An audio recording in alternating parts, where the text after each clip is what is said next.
Today I am making some quick display shelves that my wife's been asking for since we moved in. Hey guys, how's it going? So after the closet organizer build I did for my mom a couple videos back, if you missed those videos you can check them out up here, I found myself with a multitude of MDF scraps. And I finally had a free moment and my wife somehow convinced me to do a project on her list. Don't ask me how, I have no idea. To start this project off, I took some of those same scraps over to the table saw and cut them into 3.5 and 3-inch strips. Then I broke out the crosscut sled and cut the strips into 11-inch segments. With that done, I moved over to the miter saw, turned the blade 45 degrees, set the built-in stop as far back as it would go, and lopped off the corner. I wasn't really worried about how big the corner being taken off was. As long as it was consistent through the 6 shelves, I was happy. With the shelves now cut to size, I break out the trim plane and give all of the edges of the shelves a light chamfer just to soften them up a little bit. Moving down into the basement stain room, I can't remember if we picked up this can of paint specifically for this project or not, or if it was just one that was hanging around. I would imagine we didn't, because that's a ridiculous amount of paint for these small shelves, but whatever.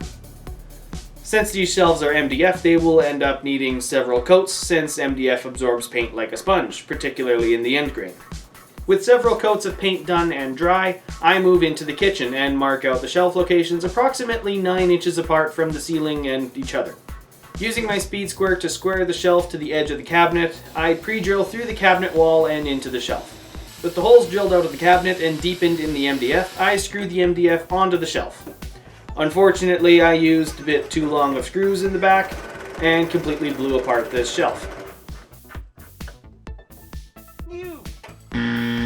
Luckily off camera, I was able to spread and inject a bunch of glue into the split and then clamp the split back together. And now I can't even tell which one it was. I've been reminded since I've looked at the footage, but I had forgotten. Either way, you can't see which one it was.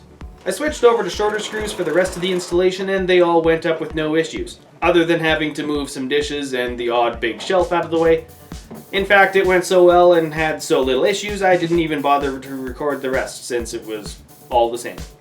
Overall, I'm pretty happy with how this worked out. We have some space to put these little kitchen knickknacks, and for some scrap MDF they really don't look too bad. As well as having the added benefit of having some points built up for the next time I have to buy a big tool. And on that note, I'm going to call it a video. Thank you all for watching, and if you like what I'm doing here, give this video a thumbs up and subscribe for more. If you have any questions or comments, I look forward to reading them in the comment section below. And if you want to see more up-to-date projects, you can follow me on Instagram at Schreiner. Otherwise, I hope to see you in the next video, and have a good one.